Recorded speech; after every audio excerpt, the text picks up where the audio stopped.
भी कोई अपनी आवाज उठाएगा उसको देश विरोधी घोषित कर दोगे, धर्म विरोधी घोषित कर दोगे। इस प्रथा से क्या देश आगे बढ़ सकता है? एक ऐतिहासिक प्रमाण बता रहा हूं जी, खत्म करते हुए ऐतिहासिक प्रमाण बता रहा हूं। रामप्रसाद बिस्मिल जी ने आजादी की लड़ाई के लिए हिंदुस्तान रिपब्लिकन एसोसिएशन बनाया चार, लेकिन जब उन्हें लगा कि एक धर्म के लोग या एक जाति के लोग या एक क्षेत्र के लोग आजादी की लड़ाई को नहीं लड़ सकते, तो 1928 में शहीद आजम सरदार भगत सिंह जी ने उसमें सोशलिस्ट वर्ड जोड़ा। हिंदुस्तान सोशलिस्ट रिपब्लिकन एसोसिएशन क्यों बनाया?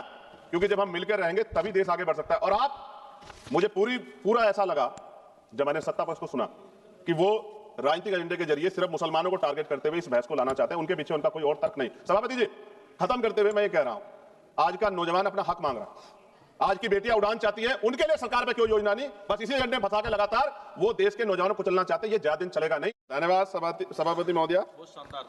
मैं इस सदन का ध्यान भारत के राष्ट्रीय गीत वंदे मातरम के इतिहास और उसके राष्ट्रीय महत्व और उसकी संवैधानिक स्थिति की ओर आकर्षित करना चाहता हूं। हालांकि सब लोग इस पर बोल चुके, लेकिन जो हमें सुनने वाले हैं वो भी सुनेंगे, तो इस पर चर्चा करनी बहुत जरूरी है। वंदे मातरम कोई साधारण गीत नहीं है, ये भारत की आजादी की लड़ाई का सबसे प्रचलित उद्घोष रहा है। प्रख्यात बांग्ला लेखक बंकिम चंद्र चटर्जी ने इसे वर्ष 1875 में लिखा था और 1905 में जब लॉर्ड कर्जन ने बंगाल विभाजन की घोषणा की, तब यह गीत ब्रिटिश शासन के विरुद्ध जन प्रतिरोध का गूंज बन गया। ब्रिटिश पुलिस जब भारतीयों की आवाज दबाने के लिए लाठी चलाती थी, गोलियां दागती, तब हमारे क्रांतिकारी नायक नायिकाएं वंदे मातरम गर्जना से आसमान गुजा देते थे। अनेकों वीरों ने फांसियों के तख्ते पर चढ़ते हुए गोलियों का सामना करते हुए अंतिम शब्द वंदे मातरम ही कहे थे। इतना ही नहीं, अंग्रेजों ने इस गीत से इतने भयभीत हुए कि उन्होंने इस पर प्रतिबंध लगा दिया।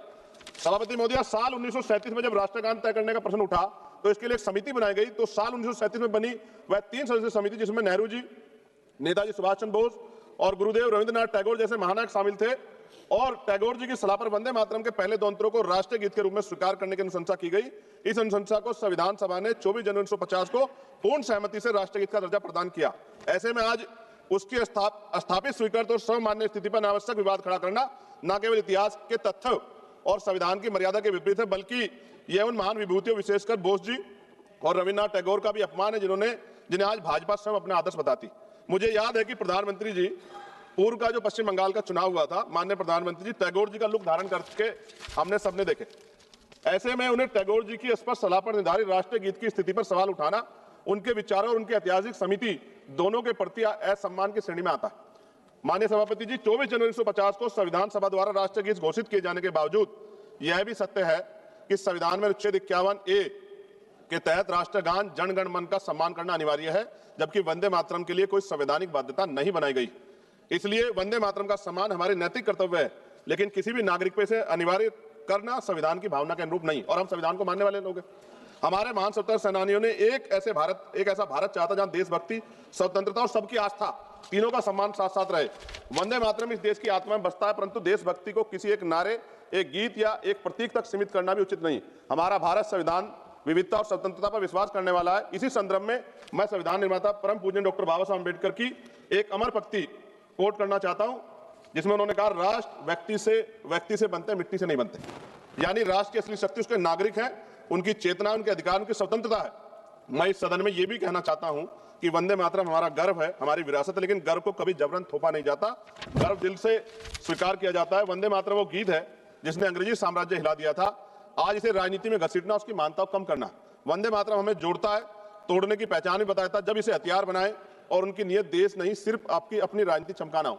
सभापति महोदया, आज भी अगर कहीं कोई आंदोलन होता, मैं एक अधिवक्ता हूं, उत्तराखंड के देहरादून में अधिवक्ता 29 दिन से कड़क ठंड में बैठे हैं, इसी गाने को, इसी राष्ट्रगीत को गुनगुनाते हुए आंदोलन कर रहे हैं कि हमें सरकारी चैम्बर सरकार उत्तराखंड की दे। मैं बात आपको इसलिए कह रहा हूं, हमने किसान आंदोलन देखे, पहलवान बेटियों का आंदोलन देखा, अध्यापकों का आंदोलन देखा, युवाओं का आंदोलन देखा, लेकिन मैं ये भी मानता हूं कि सत्ता इस पर राजनीति कर रही है।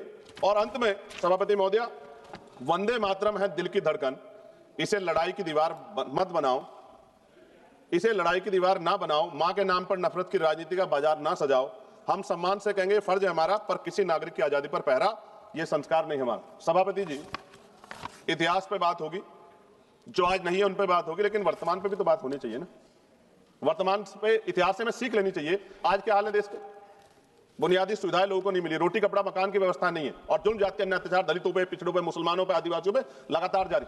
और कोई कहने सुनने वाले जब भी कोई अपनी आवाज उठाएगा उसको देश विरोधी घोषित कर दोगे, धर्म विरोधी घोषित कर दोगे। इस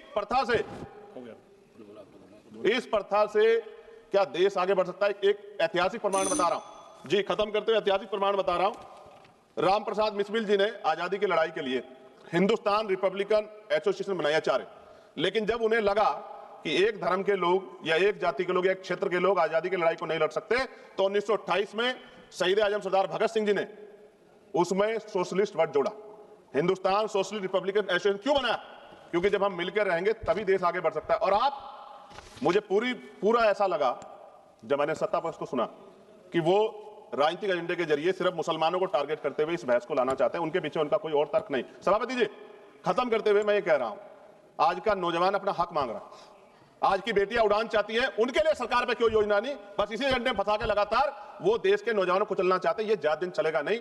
मैं आपके माध्यम सरकार से कहना चाहता हूं कि बुनियादी मुद्दों पर चर्चा करें, बेरोजगारी पर चर्चा करें, महंगाई पर चर्चा करें, महिला सुरक्षा पे, सम्मान पे, उनके सशक्तिकरण पे चर्चा करें और देश की तरक्की पे मिलकर कैसे आगे बढ़े इस पर चर्चा करें। बहुत बहुत धन्यवाद। जय भीम, जय भारत, जय संविधान, जय मंडल, जय जोहार। धन्यवाद सभापति महोदय।